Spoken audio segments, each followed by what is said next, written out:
이제는 축복의 통로로 우리 서로 축복 나누며 예배하도록 하겠습니다.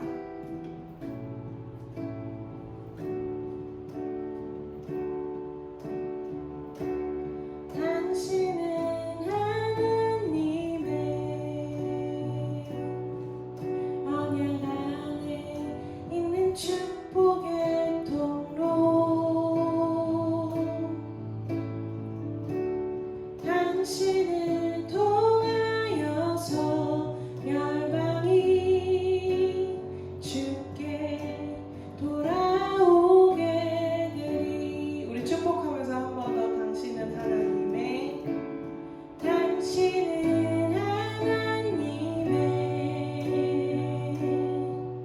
언약 안에 있는 축복의 통로,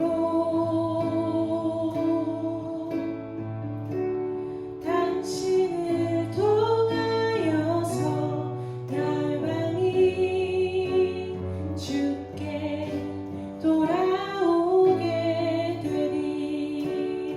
함께 예배하여 주시는 모든 분들 축복하고 환영합니다. 이 시간 사도신경 하심으로 예배를 시작하도록 하겠습니다.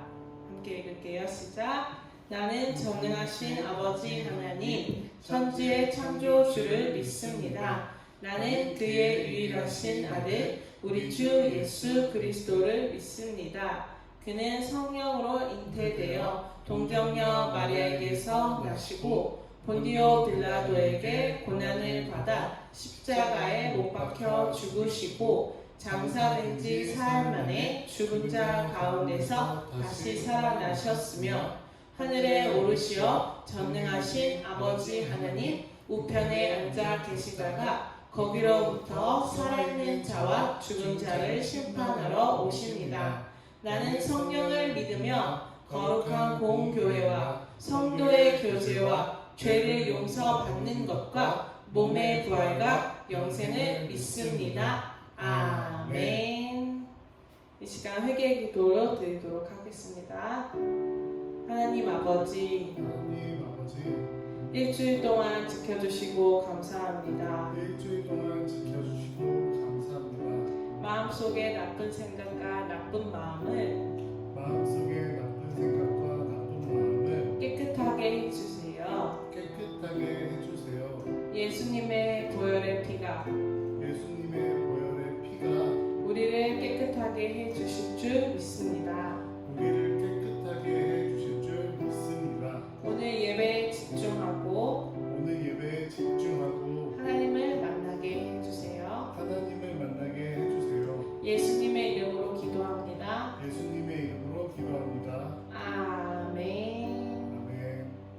이 시간 예배를 위한 기도를 드리도록 하겠습니다.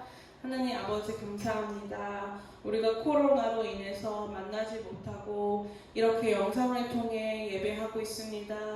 이 영상을 뛰어넘어 성령님의 교통하심이 전 세계 열방 가운데 전달되어지기를 간절히 소망합니다. 고향에 돌아가서 또 이 예배를 드리는 귀한 영혼들이 있습니다. 그와 그 가정을 기억하여 주시고 또 남아있는 자들, 한국에 있는 자들의 모든 영혼과 건강을 지켜주시기를 원합니다. 또한 그들의 부모님과 가족, 친척, 친구들 모두 다 지켜주시고 보호하여 주시옵소서. 그런 말미암아 이 모든 생명들을 통해 열방이 주께 돌아오는 놀라운 역사가 일어날 수 있도록 도와주시옵소서. 하나님 열방교회를 사랑하여 주시고 불쌍히 여겨 주시옵소서. 하나님의 부르심과 그 뜻대로 이 일을 감당할 수 있는 깨어있는 교회가 될 수 있도록 인도하여 주시옵소서. 오늘 말씀을 듣습니다. 이 말씀을 통해 하나님의 뜻을 헤아려 분별하여 적용하며 살아낼 수 있는 생활력 있는 살아있는 그리스도인들 될 수 있도록 축복하여 주시옵소서. 예수님의 이름으로 기도드렸습니다. 아멘.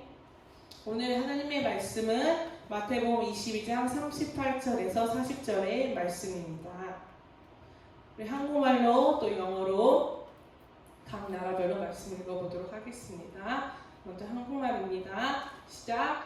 예수께서 이르시되 내 마음을 다하고 목숨을 다하고 뜻을 다하여 주 너의 하나님을 사랑하라 하셨으니 이것이 크고 첫째 되는 계명이요 둘째도 그와 같으니 내 이웃을 내 자신같이 사랑하라 하셨으니 이 두 계명이 온 율법과 선지자의 강령이니라. 아멘.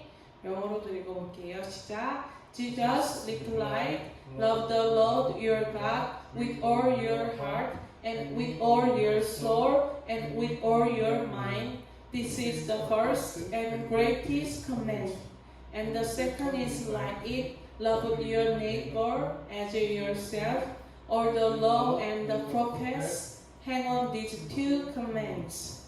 Amen. 감사합니다. 우리 다음은 베트남어로 된 하나님의 말씀입니다. 우리 다음은 터키어로 된 하나님의 말씀입니다. 우리 다음은 중국어로 된 하나님의 말씀입니다. 다음은 태국어로 된 하나님의 말씀입니다. 다음은 네팔어로 된 하나님의 말씀입니다. 우리 캄보디아어로 된 하나님의 말씀입니다. 마지막 러시아로 된 하나님의 말씀입니다. 오늘 이 말씀을 통해 우리에게 가르쳐 주시고 인도해 주시고 빛이 되어 주시기를 소망합니다. 우리 아버지 학교를 통해서 계속 말씀을 듣고 있습니다. 한 주는 아버지 학교, 그 다음 주는 어머니 학교를 통해서 어떻게 우리 이웃 또 내 자신을 이웃을 사랑하기에 어떻게 사랑해야 될지를 관해서 말씀을 듣고 있고요. 이제 아버지 학교 우리 계속 반복해서 이 멘트들을 읽고 하고 있습니다. 그래서 오늘은 특별히 좀 생략을 하고 본문 말씀을 좀 더 전하도록 하겠습니다. 여기에 나오는 말들을 많이 연습해 주시고 아나에게 들려주신다면 우리 저기 네팔에서 캄보디아에서 중국에서 베트남에서 아내들이 행복한 마음을 가지고 여러분들을 기다릴 수 있을 것 같습니다. 그래서 오늘은 어머니 학교에 대한 이야기를 할 건데 지난주에 내가 죄인이고 부족하다는 것을 인정하자라는 말씀을 나눴습니다. 우리가 죄인인 것과 내가 불완전한 것을 인정하지 않으면 하나님이 일하실 수 없고 하나님의 도움을 구할 수 없기 때문이라고 이야기를 했습니다. 그리고 우리는 다른 사람들을 지적하기 좋아하고 나는 그렇지 않다라는 그런 착각에 빠질 수 있다고 이야기를 또 나눴죠. 그래서 자녀들한테 두려움을 씌워준다든지 통제하려는 방법들이 나타나는데 오늘은 그 마지막으로 수치심과 죄책감을 느끼게 하는 방법들입니다. 이 방법들은 엄마들이 특히 엄마들이 딸에게 많이 하게 해요. 엄마의 불쌍한 모습, 나는 병들고 약하고 가진 것이 없고 이제 난 혼자고 초라하고 이렇게 자신이 지금 부족하고 연약한 그 모습을 부각시켜서 강조해서 딸이 엄마를 불쌍하게 여기고 그걸 돕지 않으면 죄책감을 느끼게 함으로써 엄마들이 자녀를 조정하는 심리가 있다는 것입니다. 이것은 좋은 방법이 아니라 잘못된 옳지 않은 통제 방법이라고 배웠고요. 우리가 이러한 것들을 조심하고 경계해야 된다는 말씀을 계속적으로 듣고 있습니다. 우리는 약합니다. 우리는 불완전한 부모입니다. 어떤 엄마라도 자녀가 정말 우리 부모님 완벽해요라고 말할 수 있는 사람은 없습니다. 우리 부모님은 존경할 만하고 충분히 훌륭하시지만 완벽한 사람은 없기 때문입니다. 그래서 우리는 이 연약함을 인정하면서 이런 옳지 않은 방법들을 끊어야 할 것입니다. 왜냐하면 우리가 이 자녀를 키우고 양육해서 나를 돌봐줬으면 좋겠다, 효도했으면 좋겠다 이런 마음도 들 수는 있지만 그것이 첫 번째 목적이 아니라는 거죠. 첫 번째 목적은 자녀의 독립, 자녀 스스로 성인으로서 자신의 삶을 책임지고 또 다른 독립적인 성인을 만나 가정을 이루게 하는 그 독립을 시켜주는 것이 부모에게 가장 중요한 거라는 거죠. 이 사실을 잊으면 우리 부모들이 자신의 욕심과 자신이 원하는 바를 이루기 위해 자녀들을 조종하고 통제하려는 마음이 든다는 사실입니다. 또한 크리스찬, 하나님을 믿는 부모라면 부모가 무엇인지 어떤 부모로 정체성을 가져야 되는지를 먼저 정립하고 그것을 추구해 나가야 되는데 그렇지 않으면 어떻게 될까요? 자신이 갖지 못한 그 정체성과 그 마음들을 자녀를 통해서 이루려는 마음들이 생긴다고 합니다. 어떤 특징이 있냐면 엄마와 아이가 분리가 되어야 하는데 분리되지 않고 자녀에게 밀착되는 양상이 나타납니다. 이런 어머님들이 있어요. 우리 애가 학교에서, 유치원에서, 어떤 학원에서 잘못을 했어요. 혹은 비난을 받았어요. 그때 막 부모가 더 화가 나고 참을 수 없는 감정을 느끼는 분들이 있습니다. 왜냐하면 바로 자식과 부모를 동일시하기 때문이죠. 또 다른 아이를 객관적인 객체로 보는 것이 아니라 자신의 본심과 같이 여기기 때문에 그것을 더 화나고 더 기분 나빠한다는 것입니다. 그래서 나한테 마치 나를 욕한 것처럼 느끼면서 그 문제들을 다루려는 사람들을 보면 아, 저 사람은 아이랑 분리되지 않은 엄마구나 라는 것을 깨달을 수 있습니다. 하지만 누군가 내 자식을 욕하고 자식이 잘못한 모습을 봤을 때 참는 것이 좀 어려울 수 있죠. 네. 하지만 우리가 자녀의 일은 자녀의 일로 받아들이고 그것을 해결해 나가려는 지혜가 필요합니다. 그래서 이 아이를 통해서 우리는 성장하게 되고 내가 이런 엄마였구나, 내가 이런 부분이 부족하구나, 내가 이런 것이 어려운 사람이라는 것을, 즉 나의 밑바닥이죠.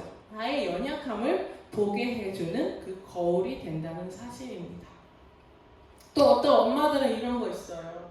내가 대학은 못 나왔지만 우리 자식이 어디 대학을 나왔고 우리 자식이 어디 대기업에 들어갔고 이런 것들을 자랑하는 사람이 있습니다. 하지만 자녀로부터 성공하기를 바라는 것들을 버리셔야 한다고 합니다. 또 어떤 부모님들은 체면, 내가 어떤 사람인데 우리 자식이 이 정도는 돼야지 라면서 자식에게 강요를 한다든지 자신의 얼굴, 체면을 내세우는 부모들, 자신의 자랑이 마치 자녀의 일처럼 하려는 모습들이 나타난다는 거죠. 이것 또한 옳지 않은 모습이라는 것을 기억하셔야 됩니다. 정리해보면 아이의 성공에 집착하고 아이의 명예에 집착하는 것은 크리스천답지 못한 모습이라는 것입니다. 하나님을 높여드리고 하나님의 명예를 높이는 것이 우리 기독교인들, 하나님을 믿는 사람들의 올바른 모습이라는 거죠. 또한 통제하려고 하고 아까 말한 것처럼 자녀의 존재 자체보다 자녀가 행한 그 업적들과 성취에 집착하는 그런 모습들이 나타나고 자녀의 일에 지나치게 감정을 이입하는 모습들은 하나님이 기뻐하시지 않는 건강하지 못한 엄마의 부모의 모습이라는 것들을 여러분들이 꼭 기억하시고 자신의 모습 또한 저 또한 돌아보면서 주의하는 것들이 필요할 것 같습니다. 그리고 우리 부모들이 자녀한테 때로는 너무 짧은 시간 안에 변화를 요구할 때가 있습니다. 하지만 이 자녀를 양육한다는 것 아주 많은 시간들이 걸린다는 사실을 잊어서는 안 됩니다. 멀리 방향을 놓고서 그 아이를 격려하고 지지해 주면서 그 변화를 독려해 줘야 합니다. 어떤 부모님들은 이 교회에 가면 우리 자녀가 하나님을 잘 믿을 것 같아. 이 수련회를 가야 돼. 이 전도사님, 이 목사님이라면 우리 자식을 바꿀 수 있을 거라는 환상을 가지기도 합니다. 하지만 이런 것들은 이례적이라는 거죠. 이런 것들에 기대를 하지 마시고 우리가 삶으로 지난주 말씀처럼 하나님을 뜨겁게 사랑하고 이웃을 섬긴다면 그 모습을 자녀들이 보고 그 속에서 하나님의 뜻을 분명히 발견할 수 있다는 사실입니다. 이 자녀들을 대할 때 우리가 놓치지 말아야 할 관점이 있습니다. 바로 이 자식들은 우리와 똑같은 죄인이며 하나님 앞에 잃어버린 자식이라는 사실입니다. 하나님은 이들을 찾고 계십니다. 예수님께서 누가복음 19장 10절에 이렇게 말씀하셨어요. 예수 그리스도 나 인자가 온 것은 잃어버린 자를 찾아 구원하러 함이라. 이러한 목적으로 이 땅에 오셨습니다.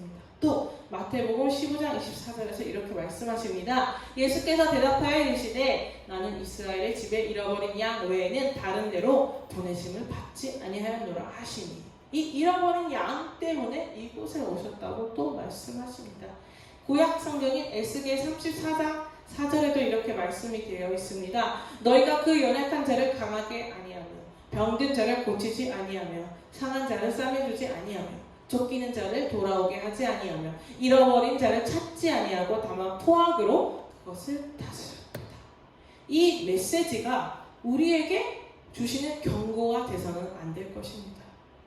하나님은 그 잃어버린 그 한 영혼을 우리에게 맡기셨는데 우리는 그 영혼을 하나님께 오게 하는 것이 아니라 포악함으로 다스려서 내 혈기로 내 감정으로 내 욕심으로 자녀를 막 망쳐놔서 하나님과 멀어지게 만들고 있는 것은 아닌지 우리 스스로 점검해 보셔야 합니다.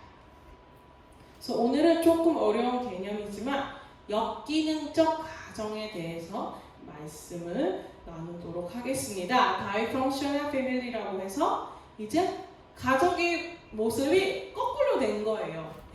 이런 건 어떻게 말하냐면 부모의 갈등, 부정, 자녀의 방임이나 학대가 지속적으로 정기적으로 일어나며 다른 가족 구성원들에게 이런 행동들을 수용하게 만드는 가족입니다.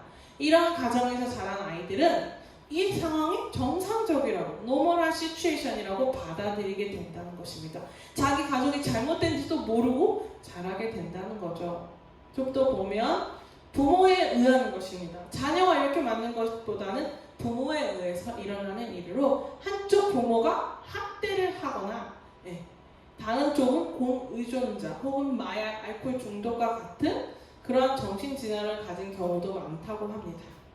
한쪽이 아까 말하는 것처럼 지배적 성향, 때로는 방임을 한다든지 학대를 하는 이러한 부모 사이에서 자녀들이 자라면 어떻게 될까요? 자녀들은 부모가 자신을 책임져주지 않기 때문에 스스로 자신을 책임지고 때로는 부모까지 책임지게 되는 이러한 역기능적인 현상이 일어납니다.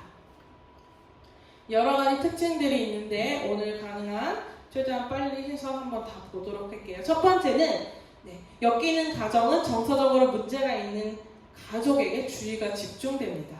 중독적 강박적인 성향이 있는 어떤 소유자에게 집중이 된다는 이야기인데 만약 부모 중 한 사람이 폭군 아이예요.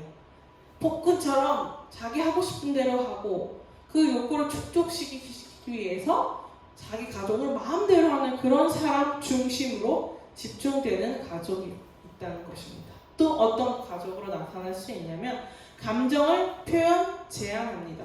다른 가족이 감정을 표현할 때는 그것을 못하도록 해요. 근데 이럴 때 부모의 특징이 뭐예요? 자기는 소리 지르고 자기는 짜증내고 자기는 화내면서 반대로 자녀한테 그것을 못하게 하는 그런 제한적인 행동들도 한다는 거죠. 또 역기능적 가정은 어떤 특징이 있냐? 문제가 있고 해결해야 되는데 그것들을 회피한다는 거죠. 그래서 갈등이 있었어요. 오늘 밤에 싸웠어요. 아이들은 막 울고 슬펐어요. 하지만 아침에 일어나면 아무렇지 않은 것처럼 하루가 시작되는, 여기 보면 침묵, 묵인, 회피하는 부모의 모습들이 나타나는 경우입니다. 또한 이 역기능적 가정의 부모들은 어린이들에게, 그 자식들에게 파괴적인 역할을 하게 하는데 이 행동은 그 자녀들이 스스로 불안하기 때문에 살아남기 위해서 하는 경우도 있고 때로는 그 부모나 가족 구성원에 의해서 그 역할을 할 수 있습니다. 혹시라도 내한테 나 자신에게 이러한 모습이 있지는 않은지, 너에게도 이러한 모습이 있지는 않은지 한번 체크해 보시면서 들어보시면 좋을 것 같습니다. 첫 번째는 희생자의 역할입니다. 우리 어떠한 인간에게 있어서 집단이 있으면 분명히 희생양을 만들려는 그런 좋지 못한 모습들이 있는데 바로 이와 같습니다. 이 애 때문에 우리 집이 문제야. 항상 어떤 한 사람을 낙인 찍힘으로써 그 가족들이 그 문제 해결 때문에 응집되는 경우가 있습니다. 그래서 심지어 이 아이가 다 치료를 받고 완치가 됐는데도 불구하고 또 다른 가족 구성원을 희생양으로 삼는 이런 문제적인 고리가 반복되는 이런 관계성 안에서 희생양의 역할을 하게 됩니다.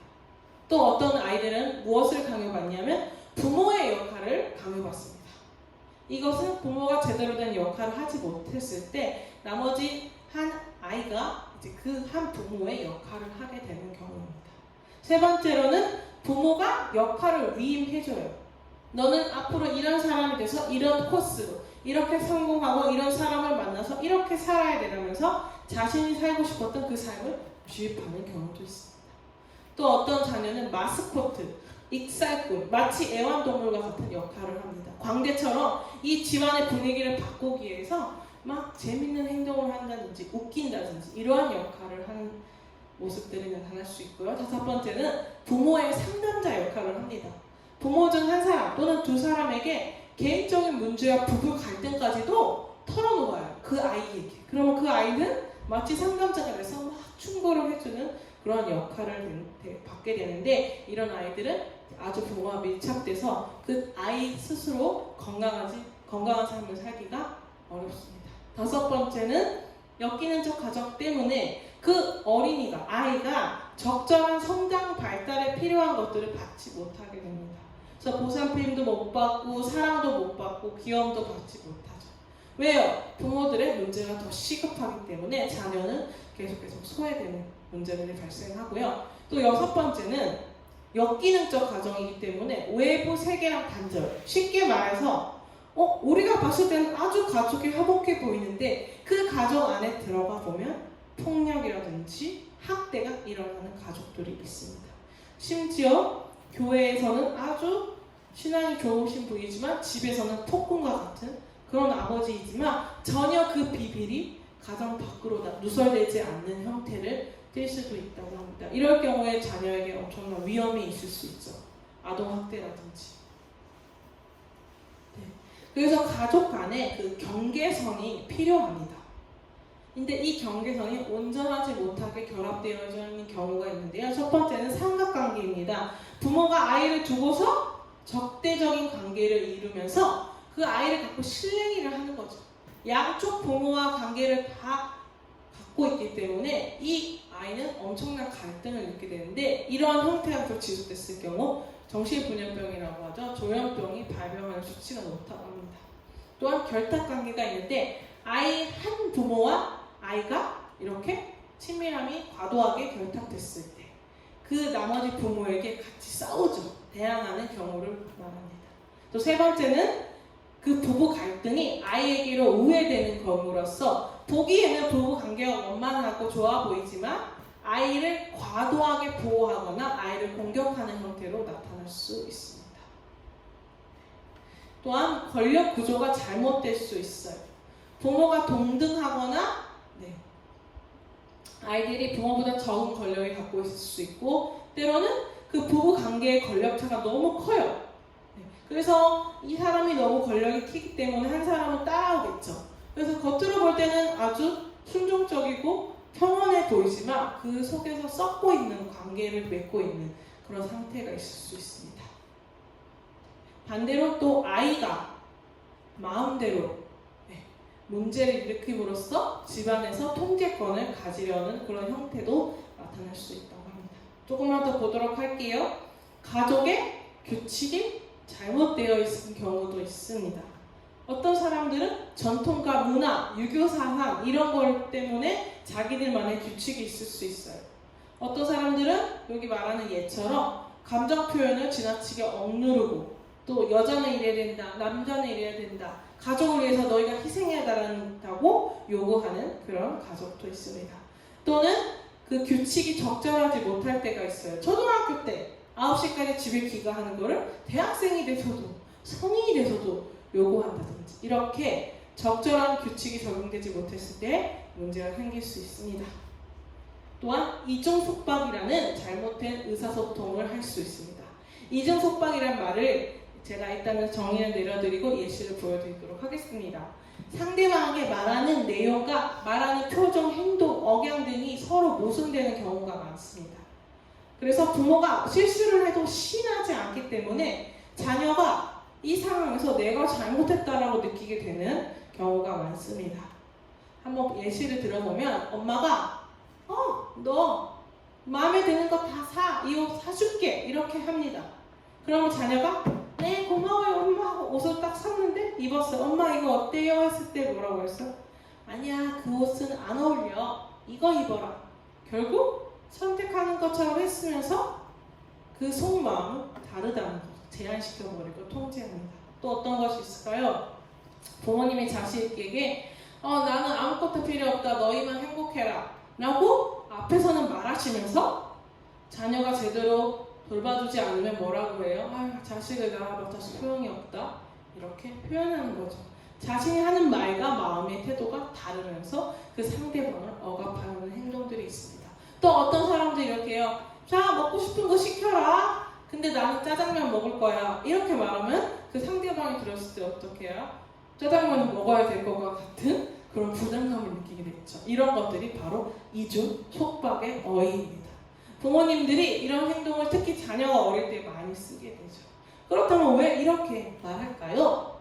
바로 대놓고 말하기는 어려운 상황일 때, 체면을 의식했을 경우, 또 어떤 사람은 자신도 모르는 사이에 그런 표현을 쓸 수 있고, 또 자기 연민에 많이 빠져있는 사람들은 상대에게 어떻게 느낄지를 판단하지 못하기 때문에 그럴 수도 있고, 또 인격적인 결함, 의도성을 가지고 하는 부모님들도 있다는 거죠.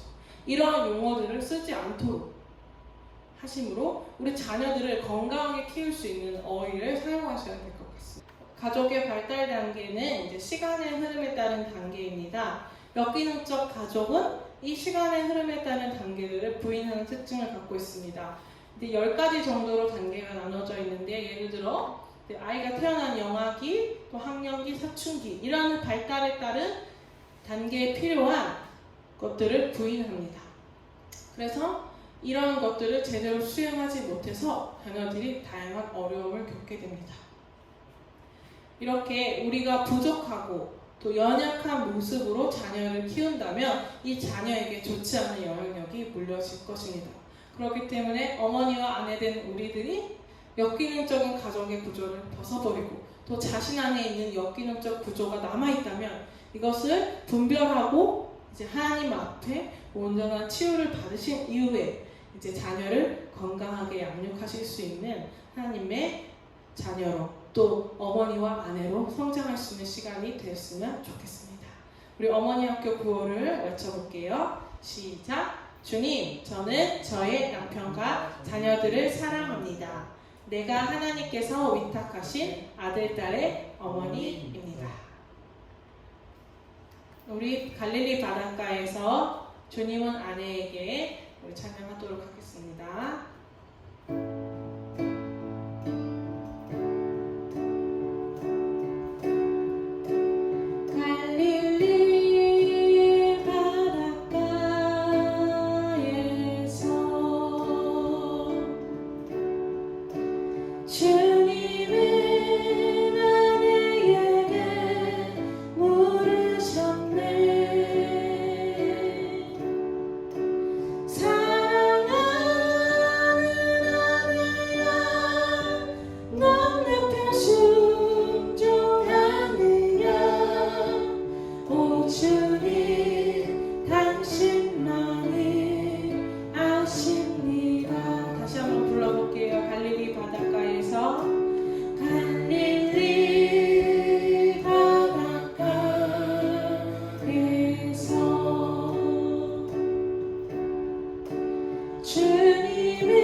부르셨습니다. 자녀를 사랑하고 온전히 품기에는 우리가 너무나도 부족하고 연약함을 고백합니다. 하나님의 은혜가 부어지기를 소망합니다. 하나님의 그 사랑과 그 자비하심이 우리로부터 흘러넘쳐 우리 자녀를 온전히 사랑하고 품을 수 있는 어미가 될 수 있도록 인도하여 주시옵소서.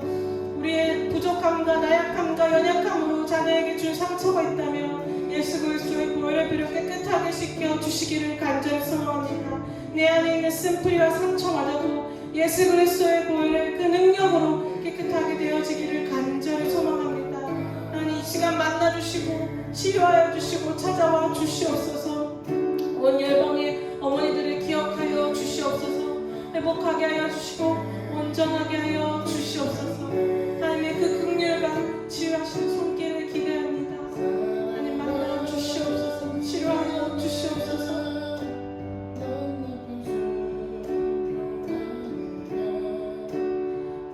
오주님 당신만이 아십니다. 아멘. 이 시간 열방교회 구호를 외치도록 하겠습니다. 오른손 준비하시고 시작. 열방을 복음으로 섬기리라.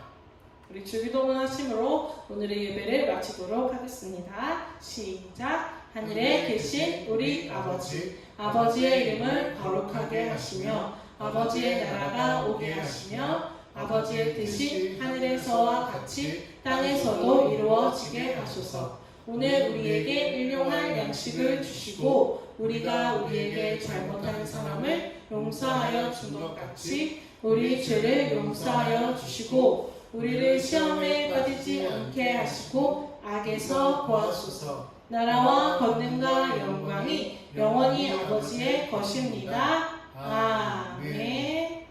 오늘 영상을 통해 함께 예배해 주셔서 감사드립니다. 우리 코로나가 아직 4단계로 계속 지속되고 있기 때문에 녹화 영상을 통해서 계속적으로 만나도록 하겠습니다. 우리 다음 주에 또 뵙겠습니다. 감사합니다.